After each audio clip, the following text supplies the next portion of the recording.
I thank the organizers and also all of you for coming to this event. And I would like to stand because as a teacher I used to feel more comfortable talking.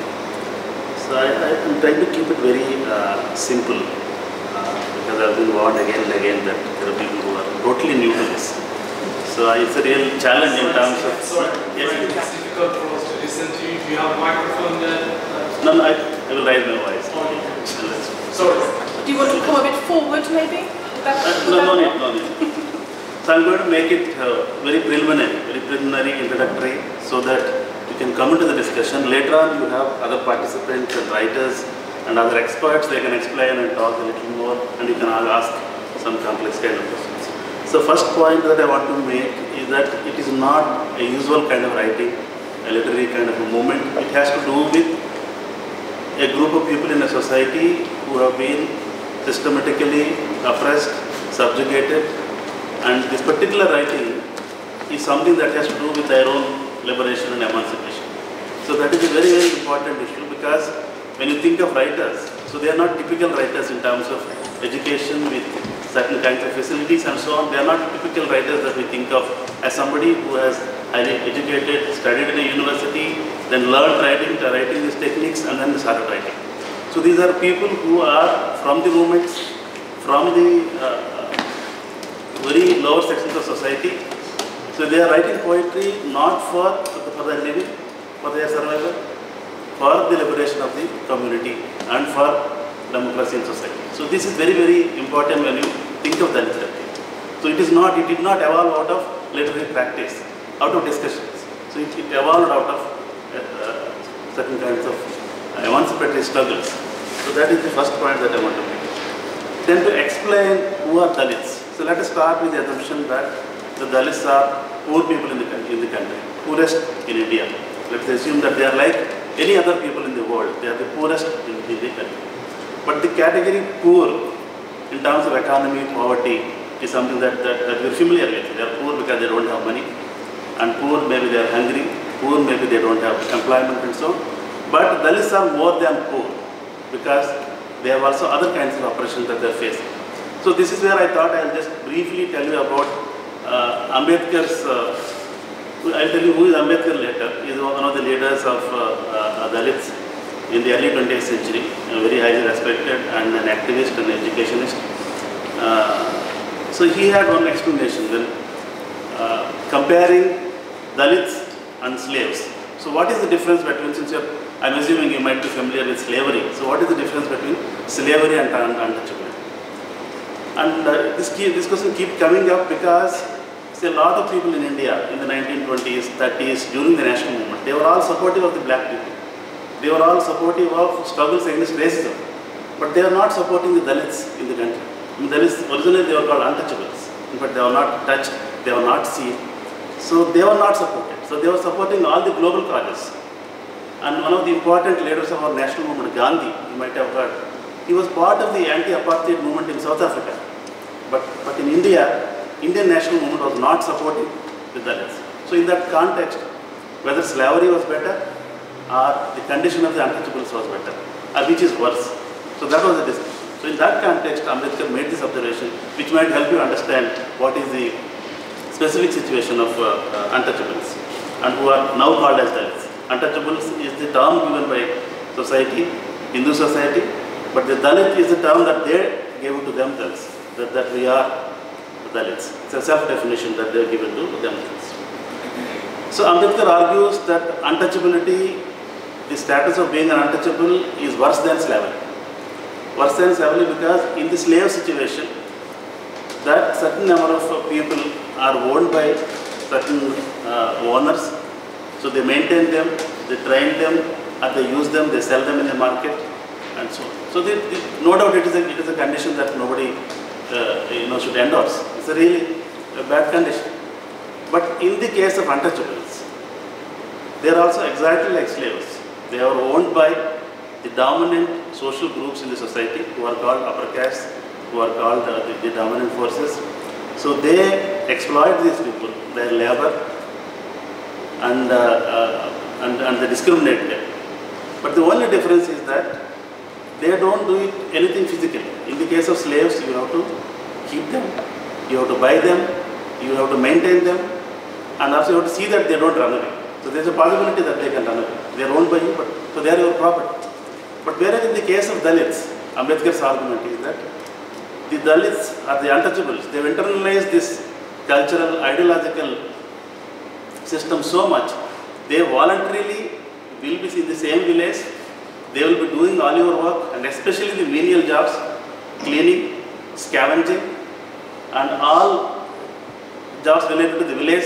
If you are thinking of village situation, carrying the dead cattle, or cleaning your toilets, or cleaning the roads, sweeping the roads, while being outside the village.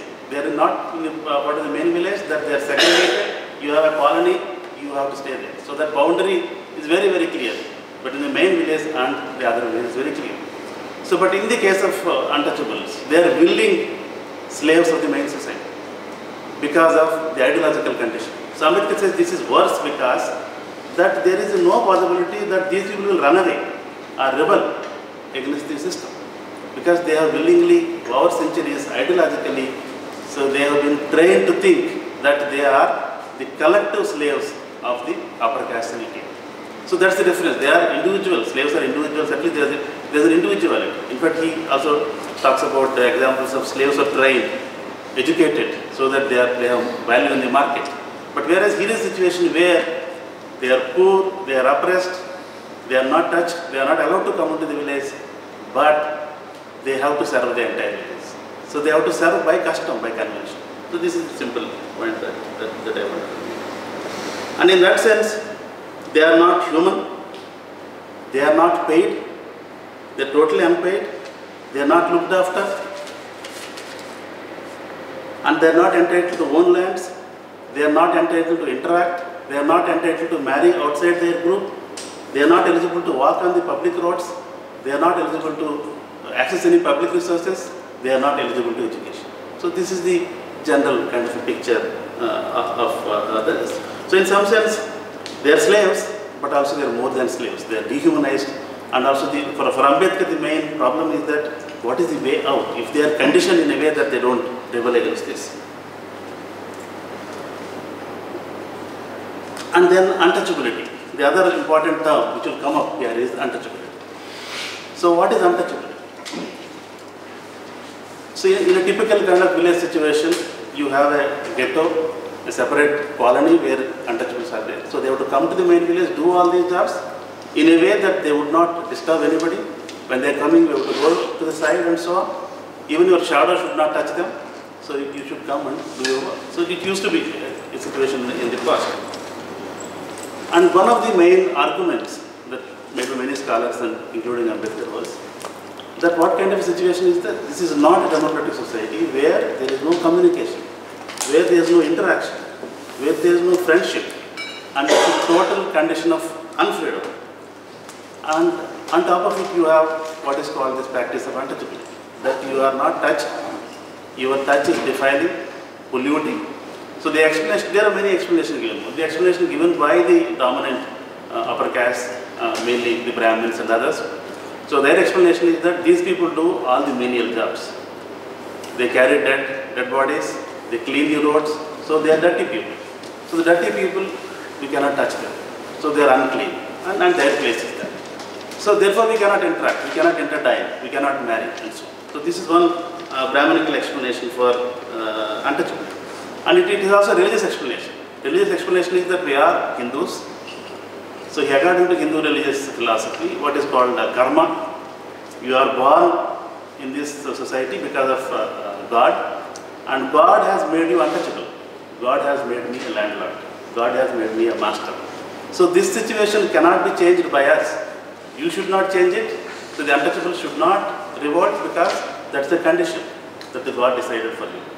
So if you want to born as a Brahmin or a good person in the or a influential, privileged person in the next birth, so you have to perform your job of scavenging faithfully.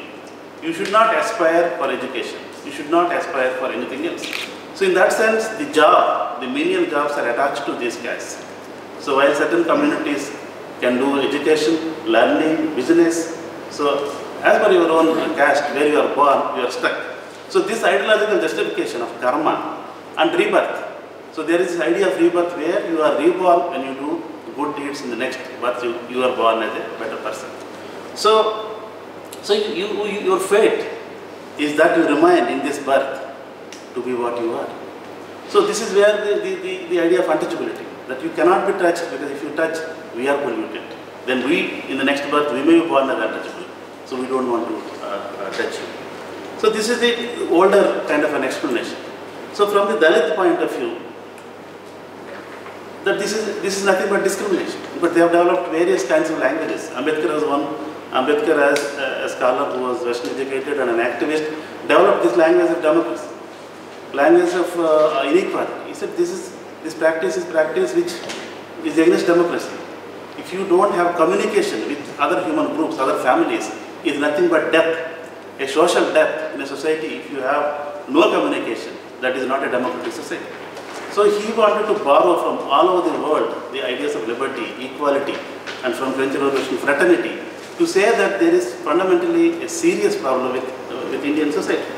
So this is where he brought in new languages of inequality and freedom and fraternity to engage with this kind of a philosophy and ideas in this country. And the height of that, I think one could think in terms of Darban. You might have heard of Darban and other contexts, where this is the language of whether caste and caste-based discrimination, untouchability, can be seen as equivalent to a racial discrimination.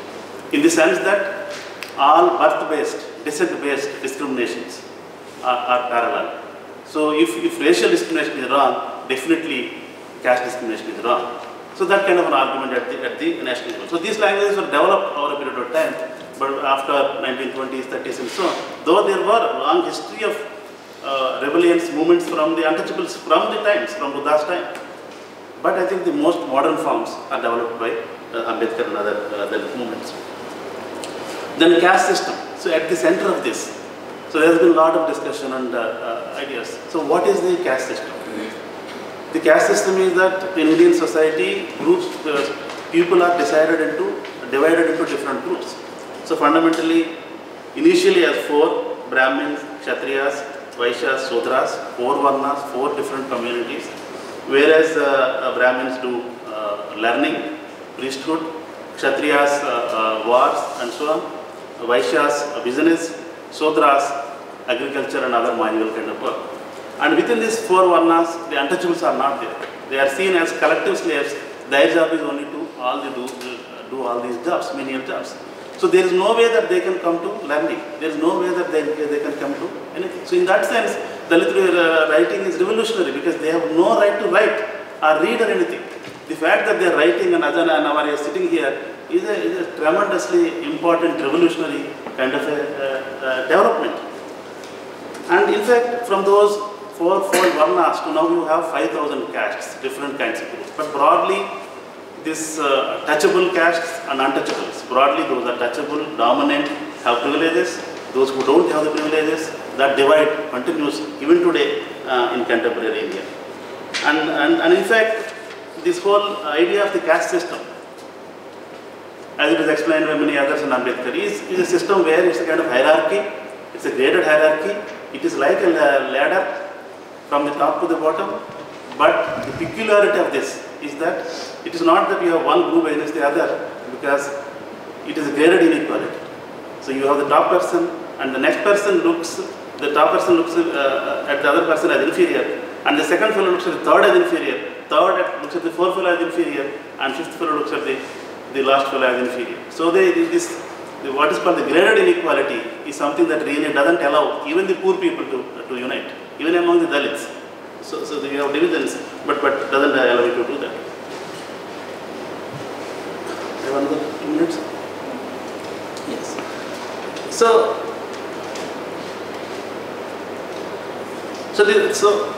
apart from many other issues in terms of their struggles for rights and these practices of untouchability, fighting against atrocities, there are many struggles starting from the early times and mostly with the colonial time to the present. But many Dalit writers trace the modern Dalit movement and modern Dalit writing to the colonial period, the British colonial period. So British colonial period, general understanding is that it was anti-Indian and it exploited India and so on. So that was one understanding, which I think Dalit writers would agree that they came to basically exploit and so on. But from the Dalit writers' point of view, the arrival of the British also opened up a lot of other opportunities. And British colonialism for them, it is not simply army and administration. For the Indian nationalists and Congress, it was army and administration, and they are foreigners, they have to go. For the Dalit writers, for the Dalit community, for the other lower caste communities, they have taken the view that they brought education, it meant missionary, it meant reform, it meant modernization, it meant liberal language of equality and democracy and rule of law. So there are certain normative ideas that they have come, and they have creatively used to challenge the dominant caste groups and to the nationalists. Because nationalists are arguing, we want independence, we don't want British rule, we don't want foreign rule, and we want rule of law. Then the Dalit community was saying, you should also guarantee rule of law. They were also negotiating with the British, saying that if you guarantee rule of law to them, in this country, there is no civil society, we are not civilians, we are not citizens, and if independence is given, we are going to be slaves again. So there has to be certain guarantee that we should get this. So as a last kind of point, so the category of Dalit literature emerges out of these discussions.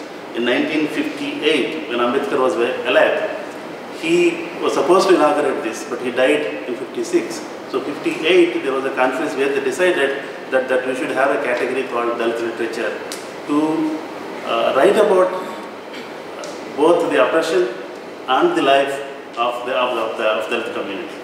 The problem is as though that Dalit literature as a category comes to both recover the historical past cultures of the community, and also it is going to be kind of a medium through which they articulate their ideas in the future.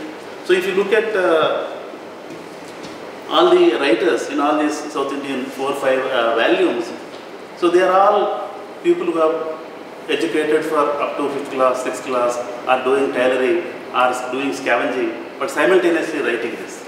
Simultaneously writing poetry. So clerks and small. So this is possible because after independence, after 1947, what we have this reservation policy, affirmative policy, where I think some section of the Dalits got opportunities to join the schools and get education, get access to writing. So by 60s or 70s, you have a sizable section of the Dalits who were promised independence and democracy by constitution and by the new government. They are totally disillusioned. That is there by 70s, you have major revolutions, major movements by the Dalits, challenging that the equality was not given to us. Then we will have our own forums, our own literature and so on. So I think I'll stop here and then we'll pick it up. Okay, thank you.